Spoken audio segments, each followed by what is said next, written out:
तो हेलो दोस्तों, नमस्कार। मैं हूं दिलीप और आप देख रहे हैं स्टडी वन चैनल। दोस्तों, आज हम लोग बात करने वाले हैं भौतिक विज्ञान के कुछ महत्वपूर्ण क्वेश्चन के बारे में। तो चलिए दोस्तों, शुरू कर लेते हैं। ये क्वेश्चन दोस्तों गति चैप्टर से लिया गया है, तो सिंपली आप इस वीडियो को अंत तक देखिए, आपको जो है कुछ ना कुछ जरूर सीख मिलेगी। तो चलिए शुरू करते हैं।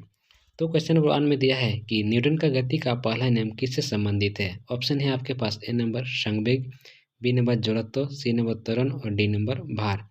तो इसका सही आंसर हो जाएगा ऑप्शन नंबर बी, जड़त्व।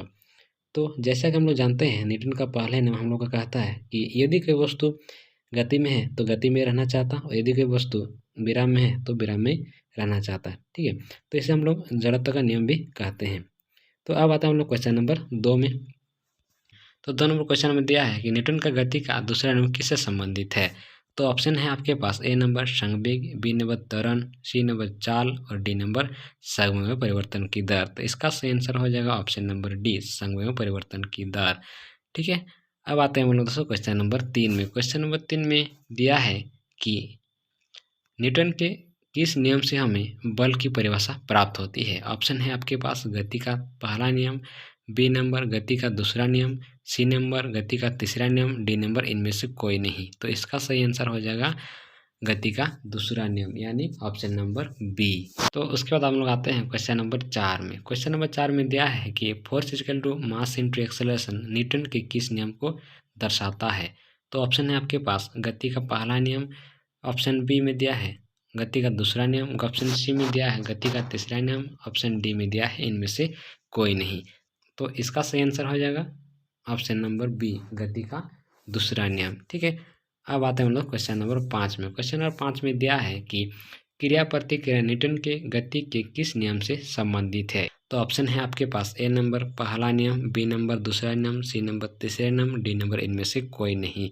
तो इसका सही आंसर है ऑप्शन नंबर सी, तीसरा नियम। तो तीसरा नियम बताता है कि क्रिया के बराबर विपरीत प्रतिक्रिया होती है। यानी कहने का मतलब, जब हम किसी दीवार पे जितनी जोर से फोर्स लगाते हैं, वह दीवार भी हम पर जो है उतनी जोर से फोर्स लगाती है। ठीक है, तो यही हम लोग तीसरा नियम गति का कहता है।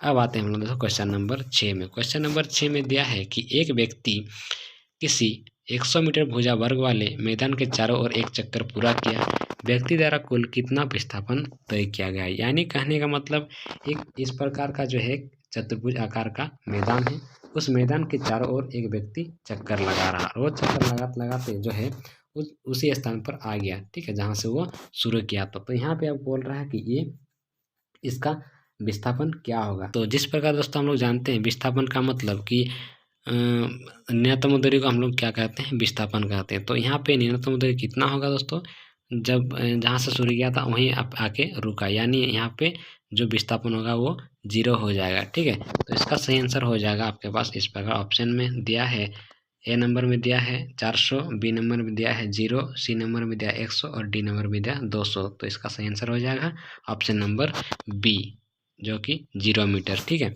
अब आते हैं हम लोग क्वेश्चन नंबर 7 में। ठीक, क्वेश्चन नंबर 7 में दिया है कि त्वरण का ऐसा मात्रक है। एक नंबर ऑप्शन दिया है मीटर पर सेकेंड, बी नंबर ऑप्शन दिया है किलोमीटर पर सेकेंड, 3 नंबर ऑप्शन दिया है मीटर पर सेकेंड स्क्वायर और 4 नंबर ऑप्शन दिया है मीटर सेकेंड। ठीक है, तो इसका सही आंसर हो जाएगा ऑप्शन नंबर सी, मीटर पर सेकेंड स्क्वायर। ठीक है, अब आता है हम लोग क्वेश्चन नंबर 8 में। क्वेश्चन नंबर 8 में दिया है कि निम्नलिखित में से कौन गुरुत्व त्वरण जी का मान है। तो यहाँ पे ऑप्शन आपके पास है 98 मीटर पर सेकेंड, 0.9 मीटर पर सेकेंड स्क्वायर, 10 मीटर पर सेकेंड स्क्वायर और 9.8 मीटर पर सेकेंड स्क्वायर। तो सिंपली इसका आंसर हो जाएगा ऑप्शन नंबर 4, 9.8 मीटर पर सेकेंड स्क्वायर। ठीक है, अब आते हैं हम लोग दोस्तों क्वेश्चन नंबर 9 में। क्वेश्चन नंबर 9 में दिया है हमारे पास कि पृथ्वी किस बल के कारण अपनी ओर किसी वस्तु को खींचता है। ऑप्शन है आपके पास एक ए नंबर, तो ऑप्शन है आपके पास एक नंबर गुरुत्व बल, दूसरा नंबर आकर्षण बल, तीसरा नंबर गुरुत्व बल और चौथा नंबर जो है चुंबकीय बल। तो इसका सही आंसर हो जाएगा गुरुत्व बल। दोस्तों यहाँ पे आपको जो दिख रहा है गुरुत्वाकर्षण और गुरुत्व, तो दोनों ये दोनों हमेशा अलग अलग होता है। ठीक है, दोस्तों अब आते हैं हम लोग क्वेश्चन नंबर 10 में। क्वेश्चन नंबर 10 में क्या है कि चलती बस को अगर अचानक से रोक दिया जाता है तो उसमें बैठी यात्री आगे की ओर झुक जाता है।